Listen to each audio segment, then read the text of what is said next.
We are back for our next session and delighted to have Antonella Poce here. Antonella was our keynote speaker last year. She's a co-chair of our executive committee, played so many roles in making this conference happen, and is always a wonderful speaker. And she's going to talk about supporting the development of critical thinking skills through work-based learning activities, pilot experience in the educational science context. So kind of hitting just about all the boxes as much as we can in one. So I'm going to turn it over to Antonella whenever you're ready to go ahead and share your screen. And yes, absolutely. Thank you so much, David. Thanks for inviting me. Thanks really for having this opportunity again this year. So I'm going to share my screen in order to have our presentation together today. So yes, we have been working on this research in a mixed group. I want to also introduce the other colleagues that participated in the research: Maria Rosaria Re, Carlo De Medio, Mara Valente, Alessandra Norgini. Different kind of profiles of researcher profiles participating in this research. That, as you can get from the title, is based on something that actually some way we heard about from Deborah Howes in her keynote speech, related to the need of supporting critical thinking skills in this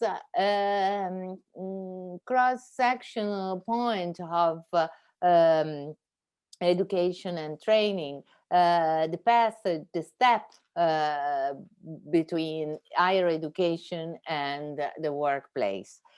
Actually, we have been working on some reflections. We started from a reflection related to the idea that university higher education should support certain gaps in education and should support the job market needs. Or we asked ourselves, university higher education is just supposed to transfer certain knowledge without considering professional skill training.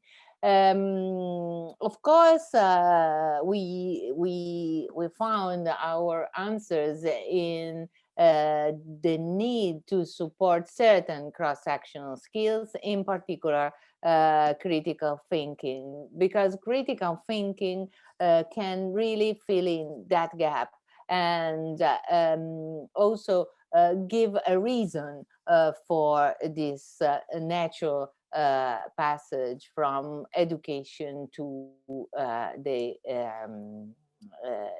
work environment. Why critical thinking skills? From different documents,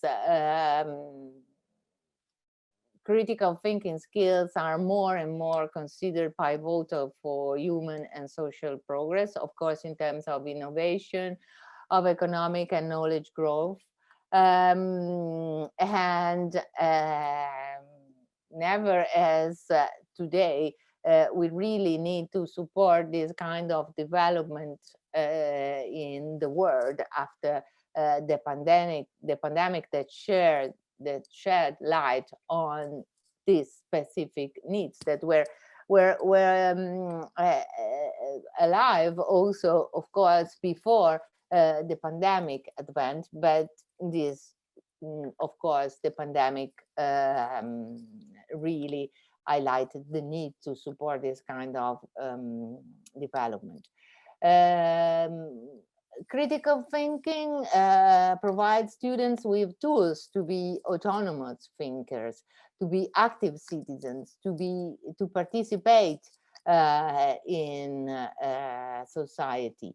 And of course, higher education, university can introduce in the modules we teach critical thinking skills development. This is possible. This has been tested in different kind of projects. We have been part of a European project related to critical thinking skills development in higher education curricula. And that is just an example of how it is possible to introduce critical thinking teaching.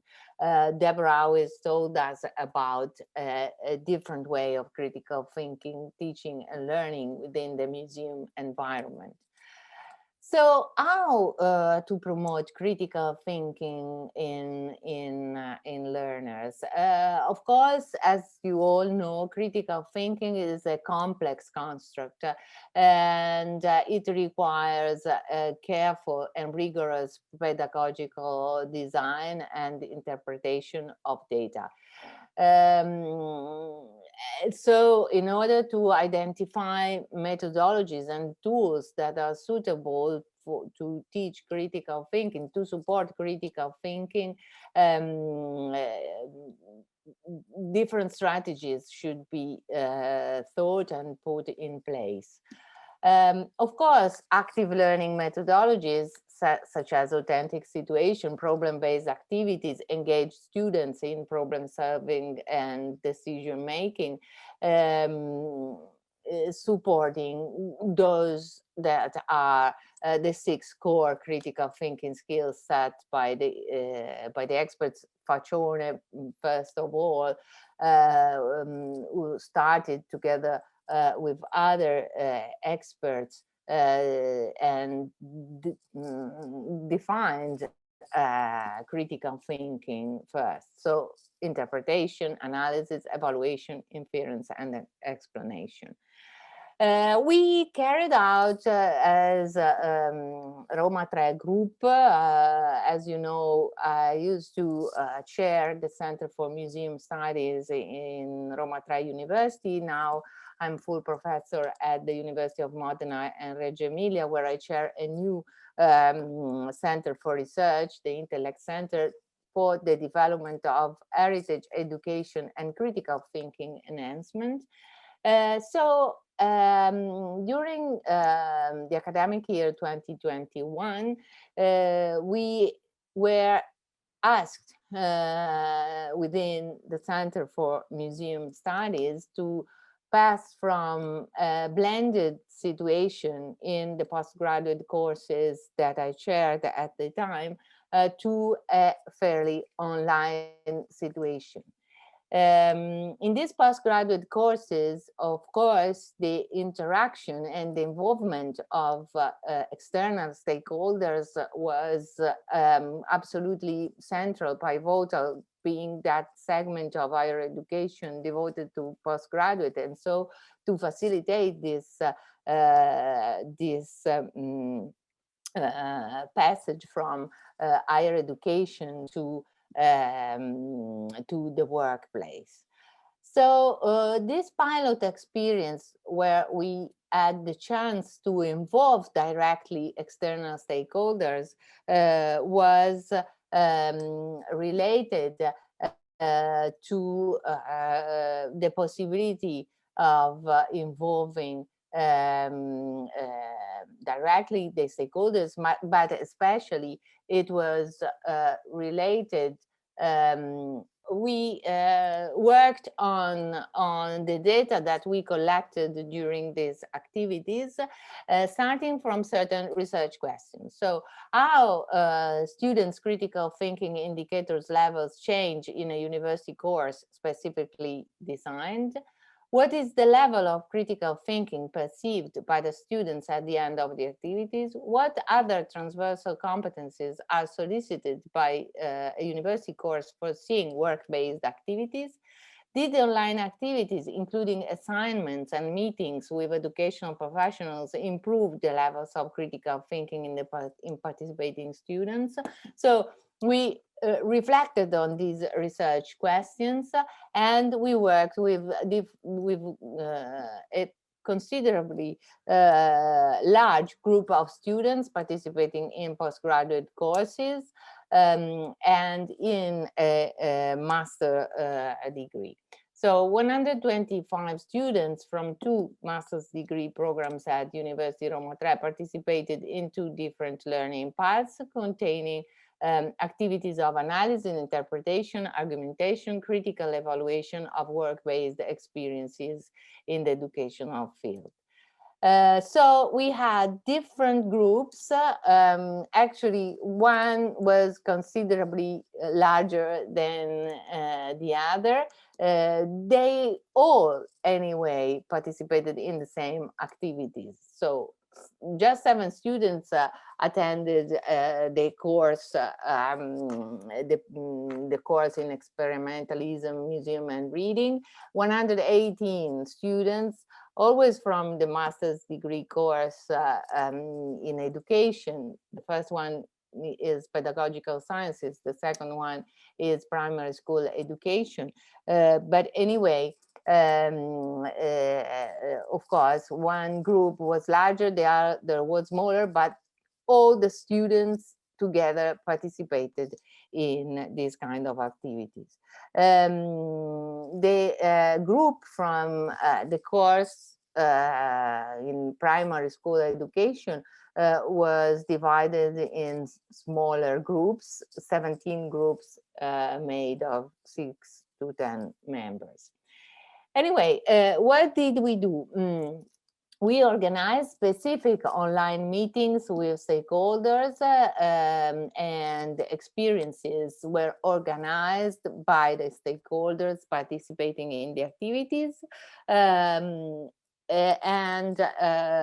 methodologies were related to problem solving, oral dissertation, digital storytelling, analysis, and critical reflection.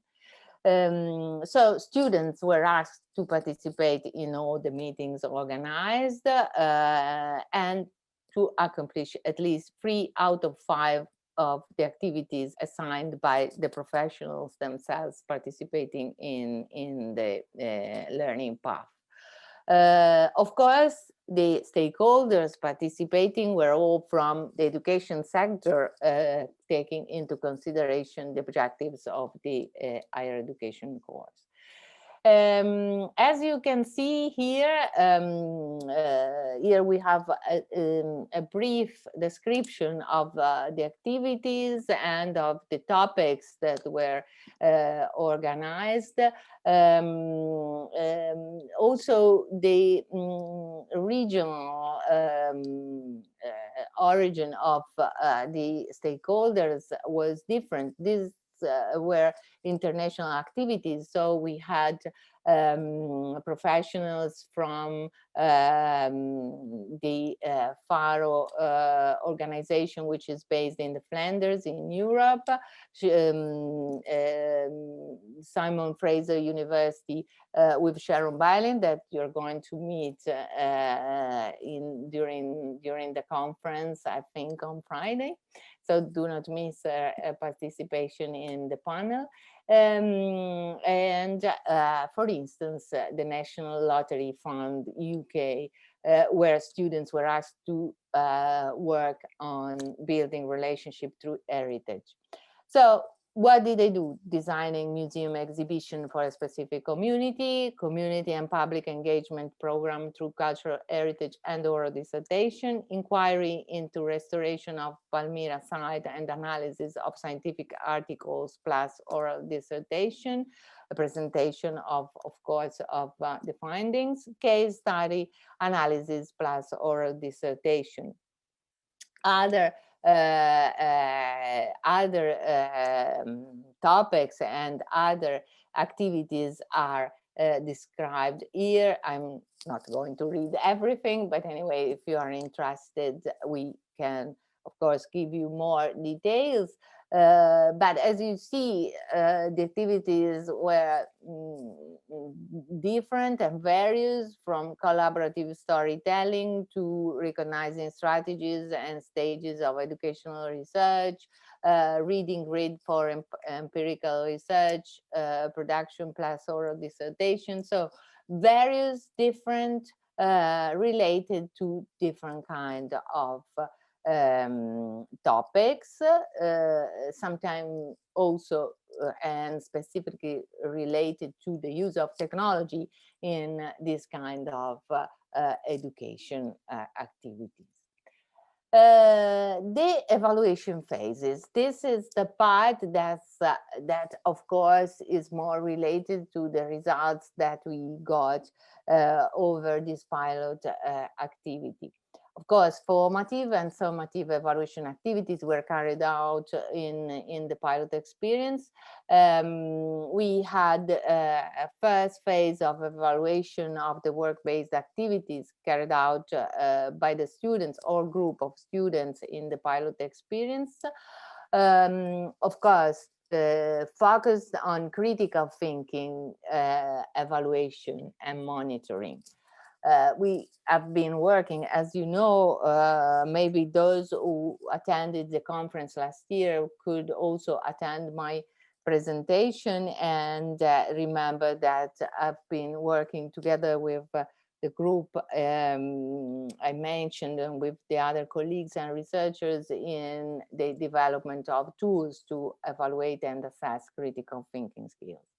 Then a final summative evaluation through a questionnaire aimed at assessing the perception of the levels of transverse competence reached by the students at the end of the pilot experience. And this was, again, an important, relevant situation that we wanted to integrate to the specific evaluation of critical thinking skills, because through this activity, the students had the opportunity to self-reflect on what they were doing, on what actually was the work-based activity that they were taking.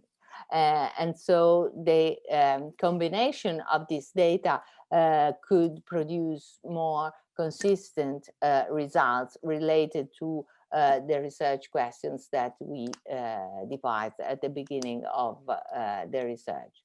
So as I said, the tools were different. One was the critical thinking evaluation rubric that has been used in different researches, and that is composed by different macro indicators on a scale from 1 to 5, use of the language, argumentation, relevance, importance, critical evaluation, and novelty, and a specific questionnaire for self-assessment of transverse and professional skills and evaluation of the quality of the activities and online meetings carried out in the pilot phase. Again, also this tool is an original tool that we devised in different researches, and that was tested in different researches, as you can see here from the quote. This is the rubric to evaluate critical thinking skills. You have here the description, the indicators, the descriptors, and the marks. Again, also on this we can discuss longer. We could discuss longer, but of course time is limited. But if you are interested, of course, do not hesitate and contact me. So what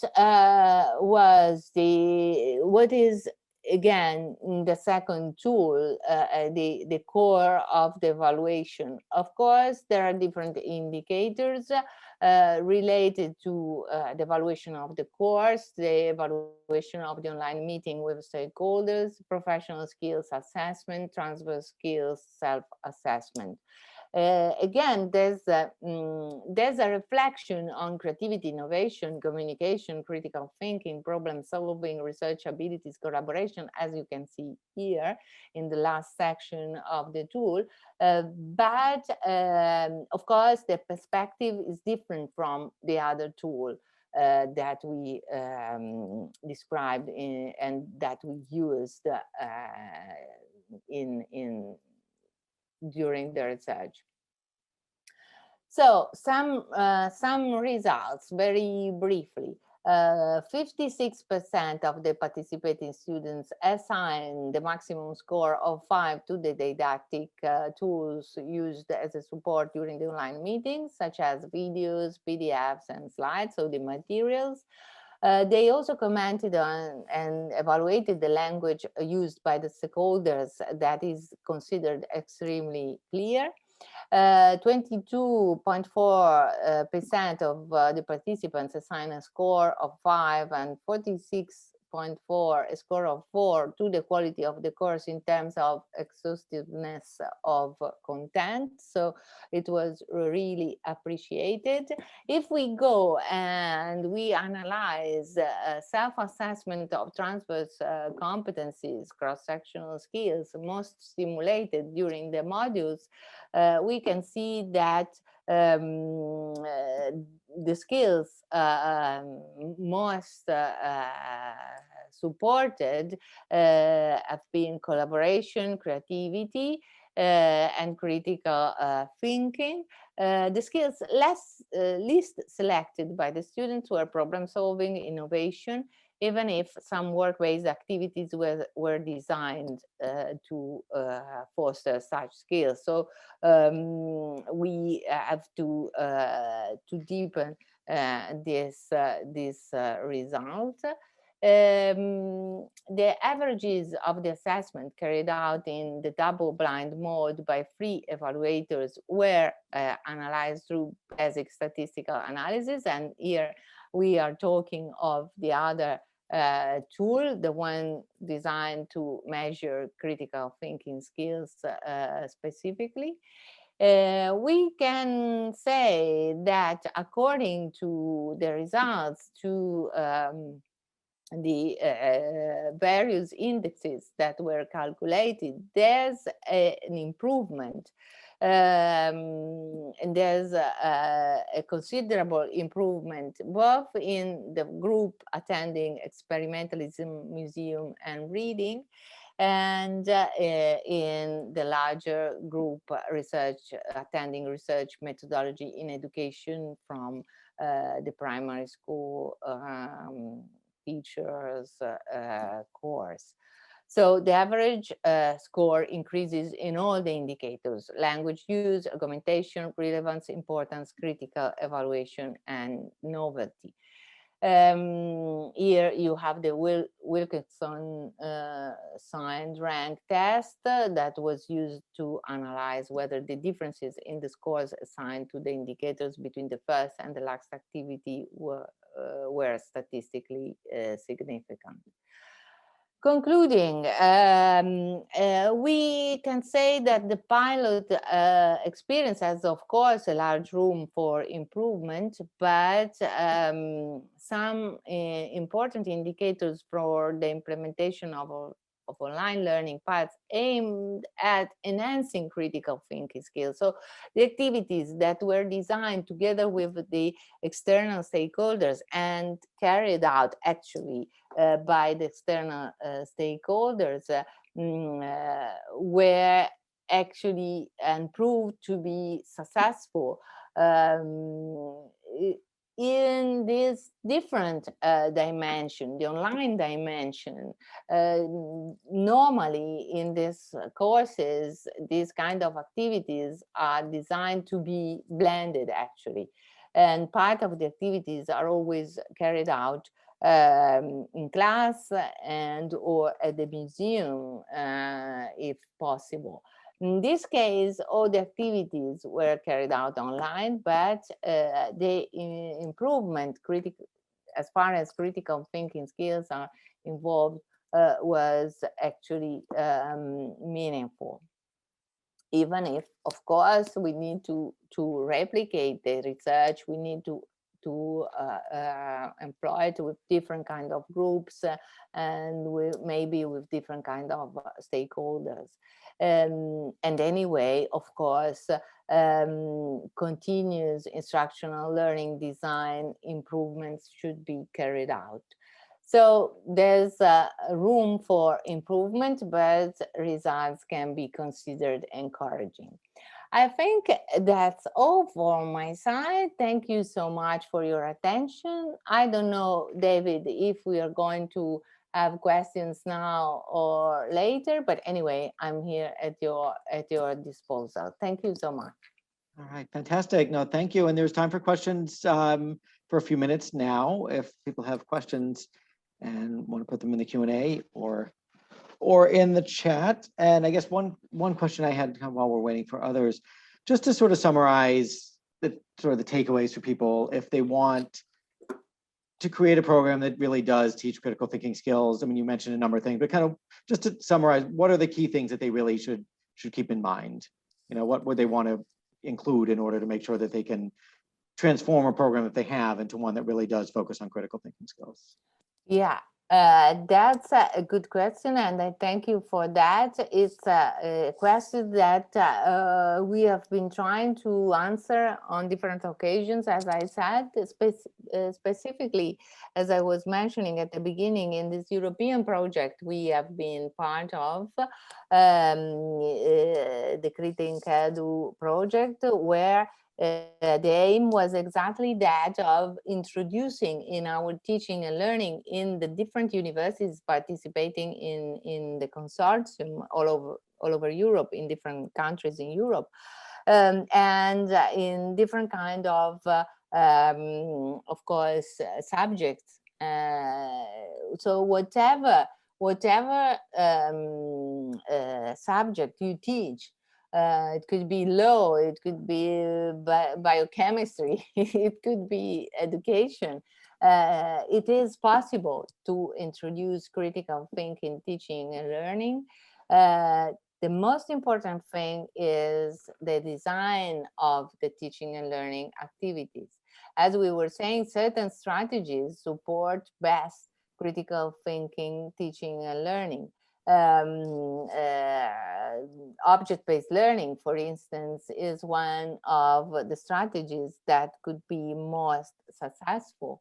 And the use of museums in particular in critical thinking development. Deborah always mentioned before the activity and the actually the MOOCs activities that the National Gallery based in Washington is carrying out, and that is perfectly consistent with what I'm saying, where you support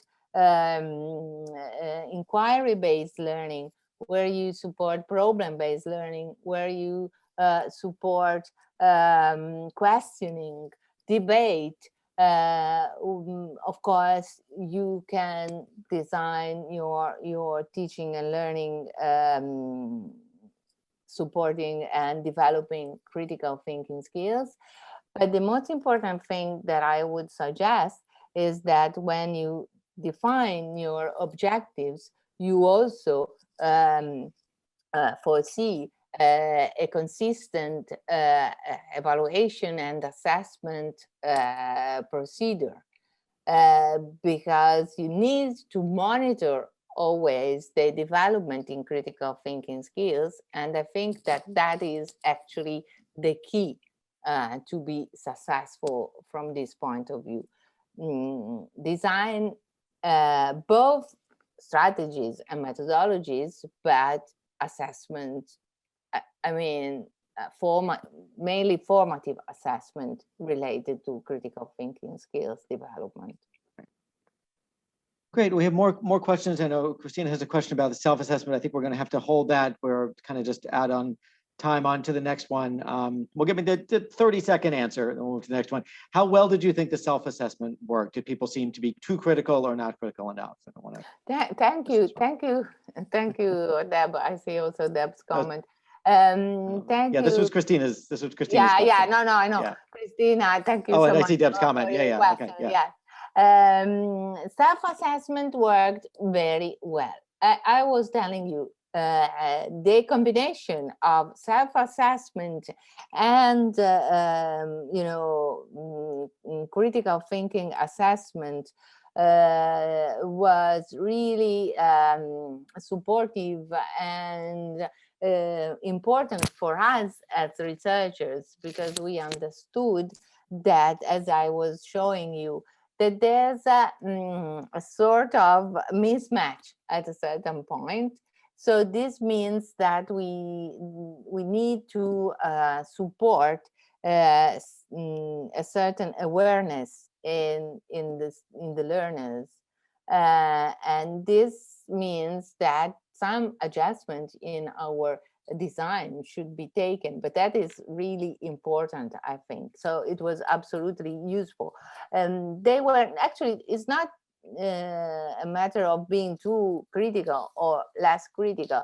It's just a matter of, I think, focusing on what they have been doing, and so we need to support this kind of awareness. Yes, thank you, Christina, for the question. Fantastic. Well, thank you so much. It's always wonderful to see you and have you such a big part of the conference. We're going to wrap up and move on to the next presenter. So it was great. Thank you so much, Antonella. Thanks to you. It was so nice being with you, really. And actually, I am here. So and you're here. You're not going anywhere. So continue. No way. No to be way. here. Okay, wonderful. Great to see you.